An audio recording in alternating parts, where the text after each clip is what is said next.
या दोघांमध्ये 4 मुलं आहेत, 2 मुलं आणि 2 मुली।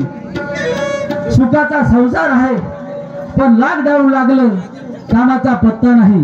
आणि शहरामध्ये कोणी कोणाला विचारत नाही, कोणी कोणाला उसण देत नाही, कोणी कोणाला पासण देत नाही। आणि या बिचाराला कामाचा पत्ता नाही, काय करावं?